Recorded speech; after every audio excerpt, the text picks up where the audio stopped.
Bonjour à tous, c'est Vivi Moon. Je vous présente le Tarot of Oneness de Robin Voiset.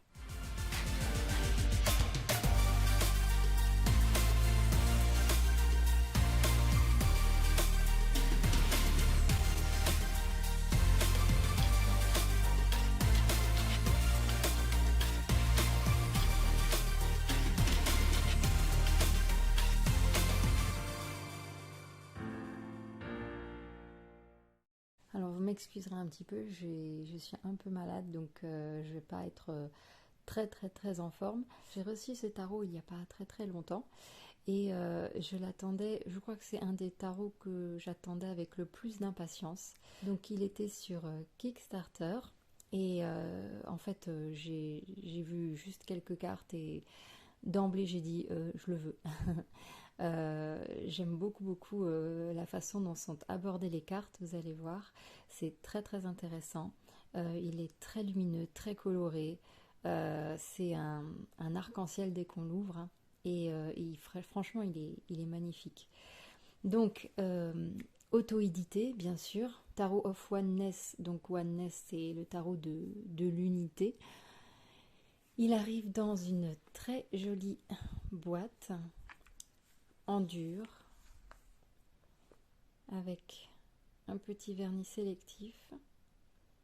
Alors il y a eu plusieurs paliers puisqu'on est sur Kickstarter, hein, donc c'est ce qui permettait d'avoir des boîtes de cette qualité-là.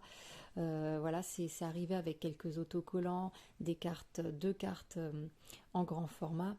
Voilà, donc des petits goodies supplémentaires pour ceux qui avaient participé. Donc voilà comment ça se présente avec cette magnifique fleur, un guidebook qui en plus est en couleur et il est plutôt bien fait, il est vraiment chouette.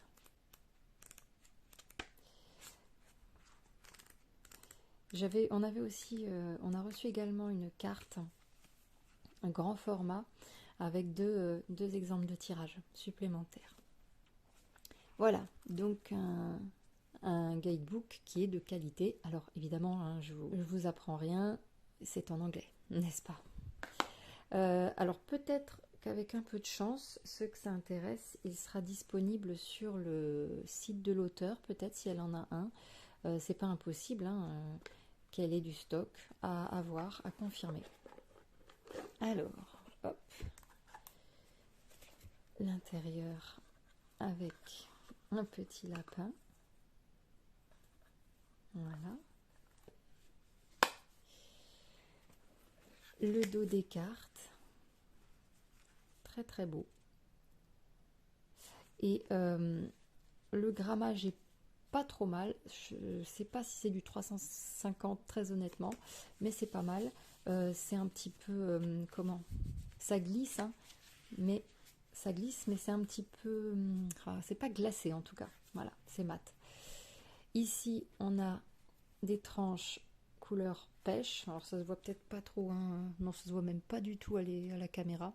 Ça fait jaune à la caméra alors qu'en fait c'est un espèce de couleur pêche saumon.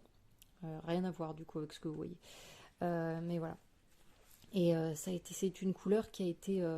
c'est pareil, ça faisait partie des paliers à atteindre, me semble-t-il. Et elle a demandé aux gens voilà, quelle couleur ils préféraient entre 5 ou 6. Et la majorité, c'était le pêche. Donc voilà, on a eu du pêche.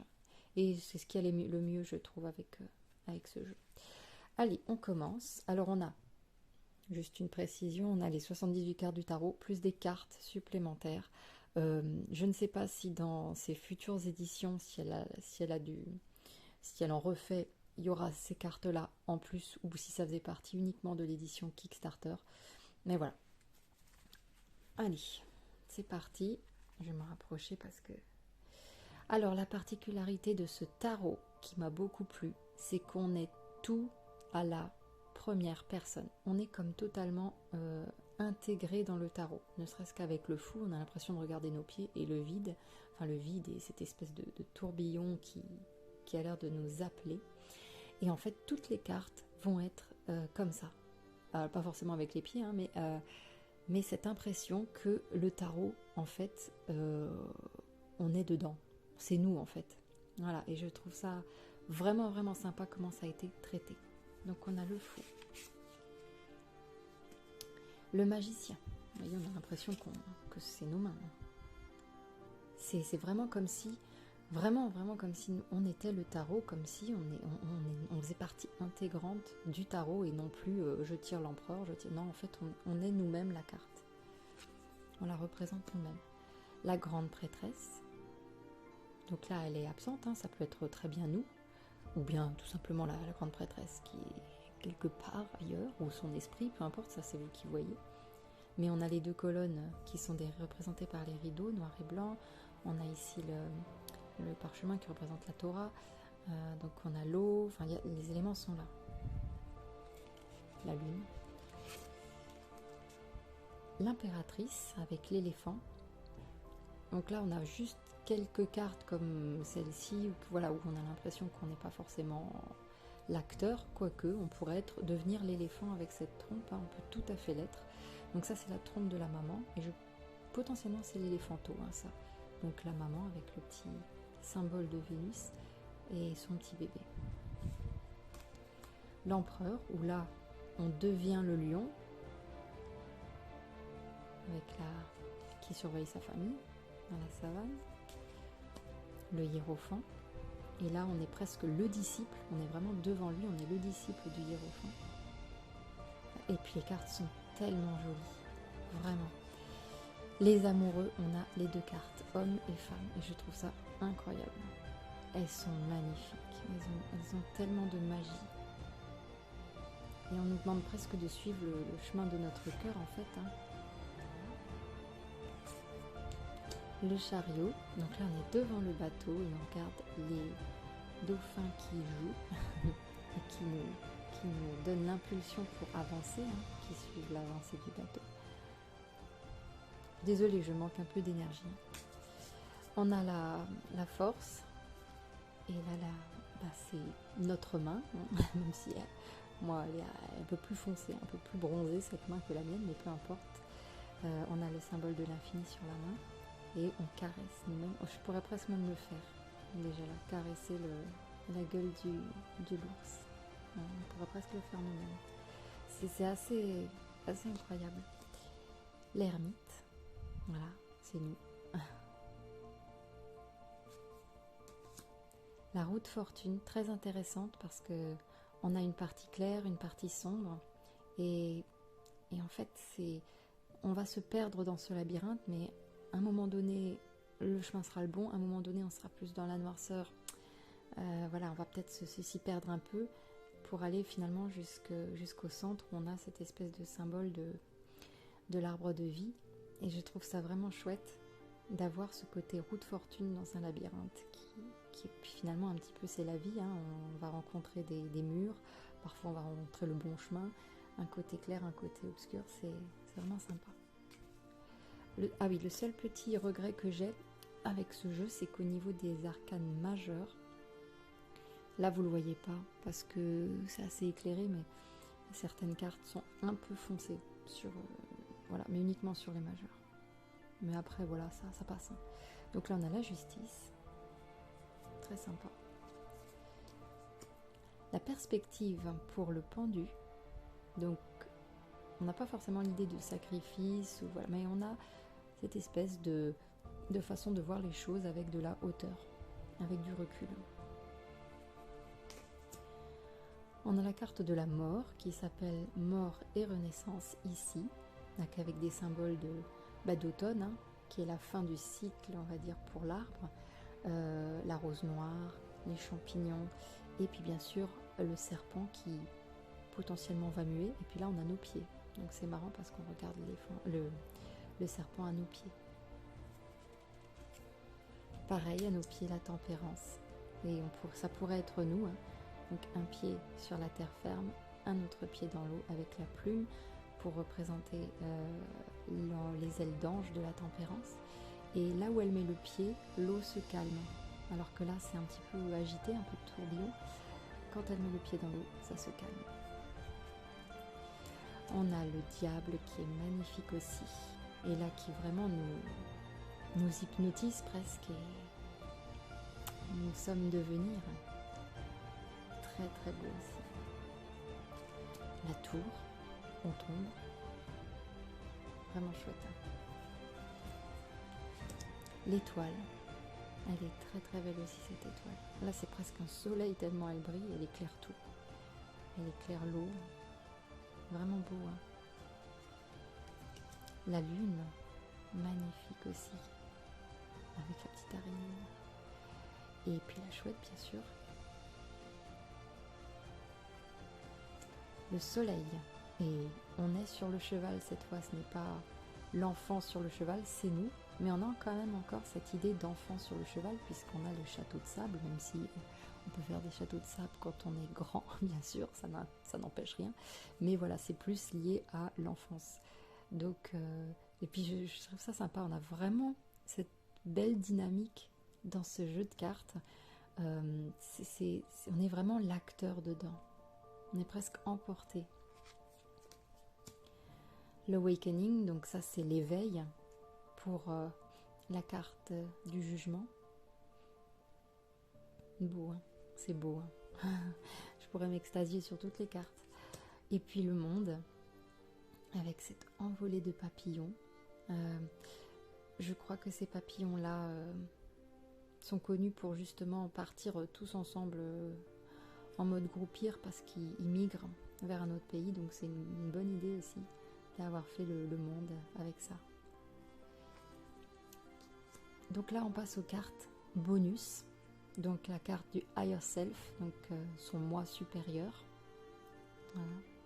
Un peu comme, ça fait presque penser un petit peu aux couleurs du chakra. On a la carte de l'énergie de la force de vie, donc représentée par les arbres. On a la carte du Oneness, donc du nom du jeu, de l'unité je crois, hein, si je ne me trompe pas. On a la carte du moment présent. Donc ça me fait penser un petit peu au... Quand on s'attarde à un moment donné à observer attentivement et en détail les fleurs, à les sentir ou à les observer avec une loupe parfois pour voir un petit peu, ça nous crée cette espèce de moment présent où il n'y a que ça, il n'y a que ce moment-là entre nous et ce qu'on observe en fait. Et les synchronicités avec l'ange gardien.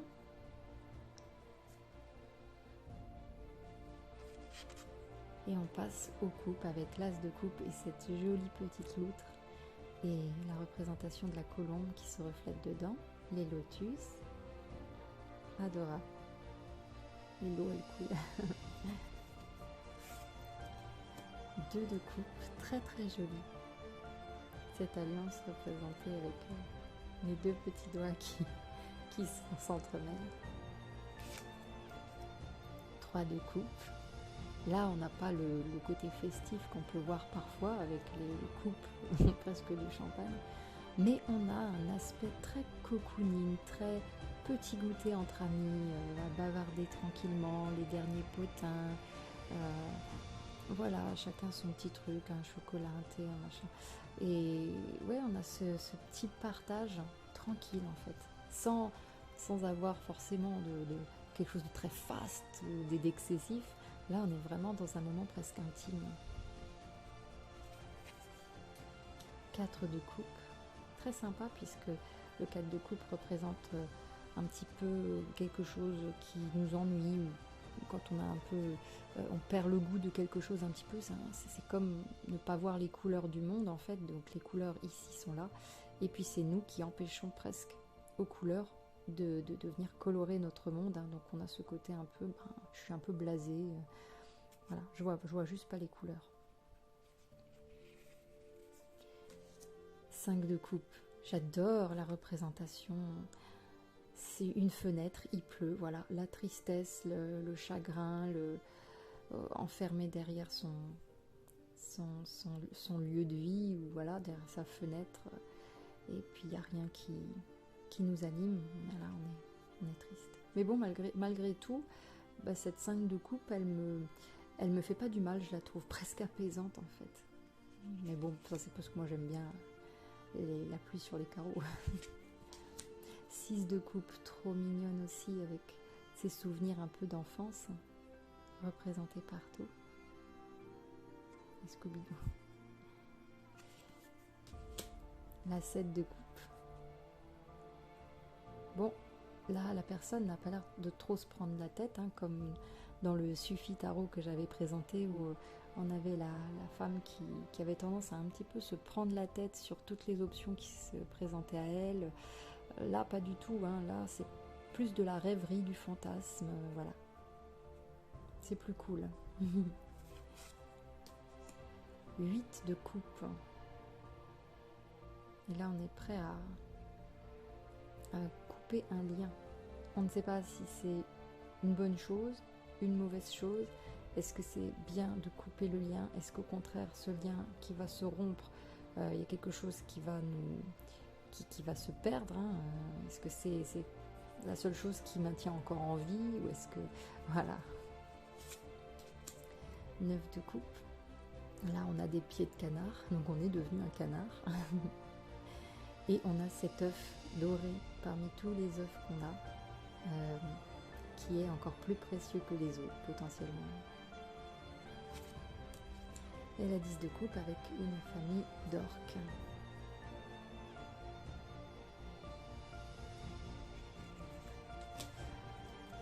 Alors, on n'a pas de roi, de reine, de valet, mais on a l'inspiration des coupes pour représenter le valet, ce qui, je trouve, est très très joli aussi.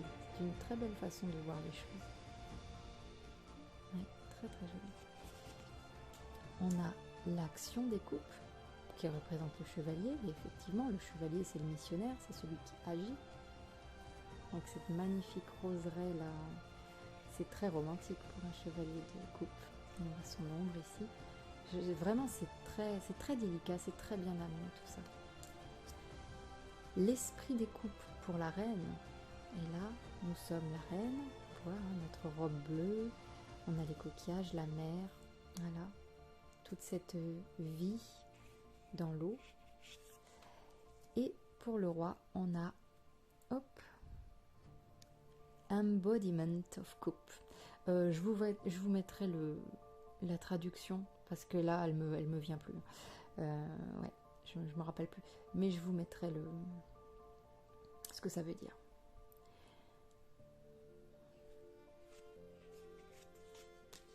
Passons aux as de bâton. Enfin, au bâton plutôt, avec l'as de bâton et cette salamandre. Le 2 de coupe, hop, voyez, je peux presque le faire moi-même, on est presque à taille réelle. je trouve ça vraiment chouette en fait.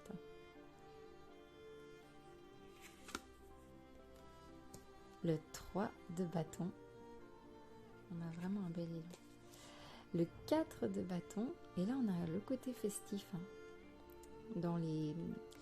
Dans certaines régions où on se balance cette espèce de sable, c'est pas du sable, c'est une espèce de poudre, pardon, de poudre de couleur. Ah bah c'est un petit peu ça, hein, c'est l'esprit festif du 4 de bâton. Même si le 4 de bâton représente aussi des éléments de stabilité, ici on est plus dans le côté festif. Le 5 de bâton, magnifique, avec cette bagarre de loup, une bagarre de territoire ou bien de pouvoir. Et lui, clairement, il nous fait un peu peur parce que il nous inclut, de par son regard, il nous inclut dans la mêlée. Ou alors il nous dit dégage avant que tu te fasses bouffer, ou que voilà, peu importe.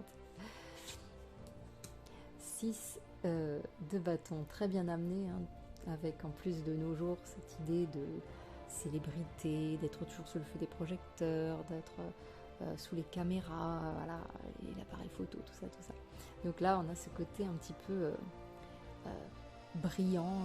Là, c'est même pas on a remporté quelque chose, c'est qu'on est vraiment sous les feux de la rampe, avec tous ces appareils photos, ces journalistes qui nous acclament, qui regardent nous acclament. Bravo, félicitations. Le 7 de bâton. Donc là on a une sorte de harpon, hein, et bon, le chemin pour parvenir jusqu'au bateau est un petit peu bouché, un peu dangereux. 8 de bâton avec une idée de vitesse, d'accélération. Le 9 de bâton. Là on a un sentiment un peu de danger.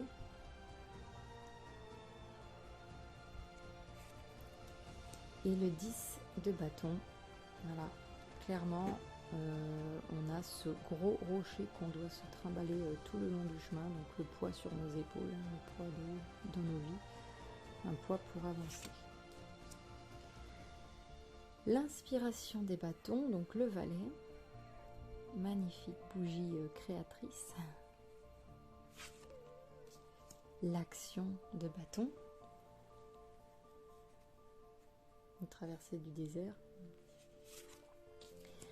L'esprit des bâtons, la reine, avec son chat, ses tournesols, une bougie, puis elle est là, on le voit, c'est nous.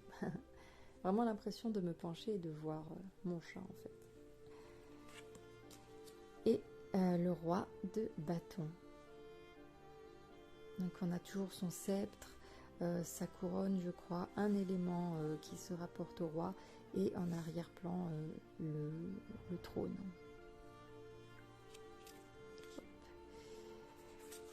Passons au denier, avec l'as de denier et ce magnifique poisson avec son denier. Comme s'il nous avait trouvé une pièce et qu'il nous la ramenait. Le 2 de denier est très sympa, hein, puisqu'on a l'idée de jongler, de jonglage. Le 3 de denier, une association, une très belle association de compétences pour avancer. Le 4 de denier, où on est cette fois un écureuil, hein, on a notre copain qui est là, ça c'est nous avec nos deux pattes, et on a grimpé dans notre arbre et on a mis dans notre trou de l'arbre plein de deniers, hein, on fait du stock pour tenir tout l'hiver, et apparemment on ne partage pas. 5 de denier, voilà, le côté pauvre, le côté un peu misérable, miséreux, hein, ça se voit, on est dans le froid et puis on a des trous dans nos habits, et là on a le reflet d'un vitrail qui pourrait nous accueillir en tout cas.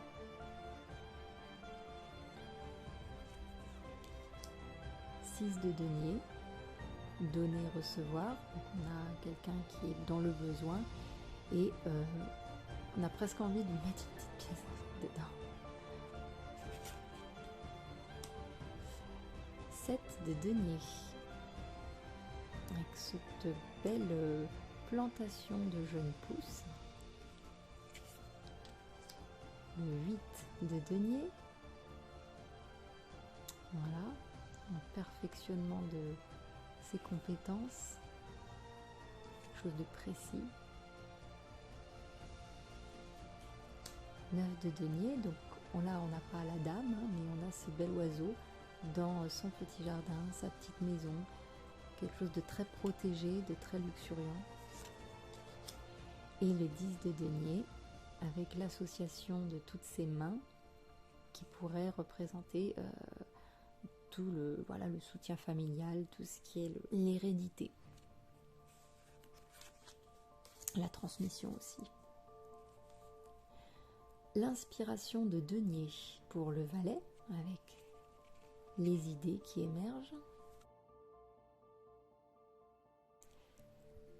L'action de denier pour le chevalier, très beau chevalier de denier, j'aime beaucoup aussi l'ombre sur les épis de blé, c'est très joli.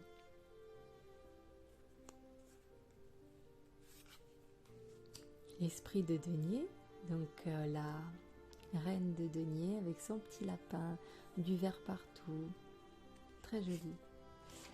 Et le roi de denier.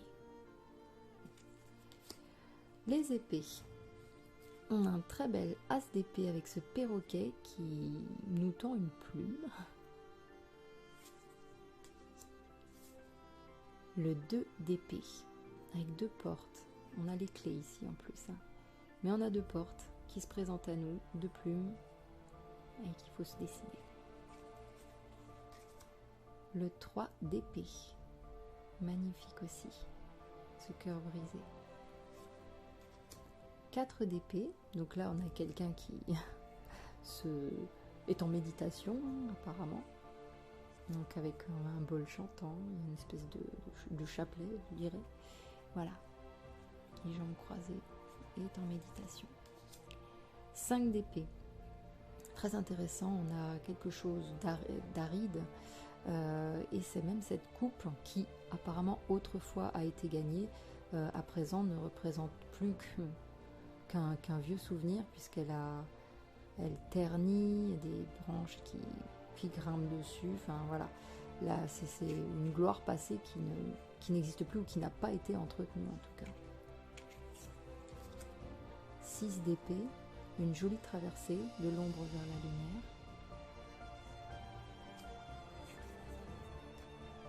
Le 7 d'épée, ce jaguar est superbe. Vraiment. 8 d'épée. On ne sait pas trop par contre comment on voit les mains, si c'est devant nous qu'on est lié comme ça. Non, ça a l'air d'être devant nous. D'habitude elle a les mains liées derrière le dos, mais là j'ai l'impression que c'est devant, je sais pas trop. Alors celle-là, c'est une carte qui me fait flipper. Franchement, elle me fait flipper. C'est la 9 d'épée, hein, la personne qui fait des cauchemars la nuit. Elle est méga flippante. Non, franchement, ouais. Elle me fait peur cette carte. La 10 d'épée. Donc là, on a un navire qui a été explosé complètement. On n'est plus qu'un naufragé qui dérive. Mais il y a potentiellement un bateau qui peut nous sauver. Puis il y a quand même un peu de lumière qui apparaît à l'horizon. Donc on n'est pas perdu, disons. Et puis il y a aussi une bouée là. On a de la chance. On peut s'accrocher quand même à ce qui reste. On a l'inspiration d'épée pour le valet. Oui. Miaou. Voilà, très très joli. L'action d'épée donc avec le chevalier qui là est en pleine action et qui a une cible précise, on le voit, hein, là on a le haut de la montagne, on a cet aspect je vise le haut et on va y aller. La reine d'épée magnifique, elle est au bord de la falaise un peu comme le fou, mais sauf qu'elle elle domine, elle voit les choses, voilà, elle voit son domaine. Elle voit, je ne peux pas. Elle voit son domaine d'en haut. Oui, bon. Oui, mais attends 2 minutes que je termine, petit chat. Et pour finir, on a le roi qui a une couronne de plumes. Et il y a le papillon, l'épée également. Voilà. Et vraiment, ce tarot, j'adore vraiment cette immersion dans le tarot, et c'est vraiment pas qu'une immersion parce que les cartes sont jolies ou parce que ça nous appelle, mais c'est vraiment une immersion palpable, presque physique, voilà, visuelle. Voilà. J'espère que ce tarot vous aura plu. Je vous fais plein de gros bisous et puis je vous dis à très bientôt. Prenez soin de vous.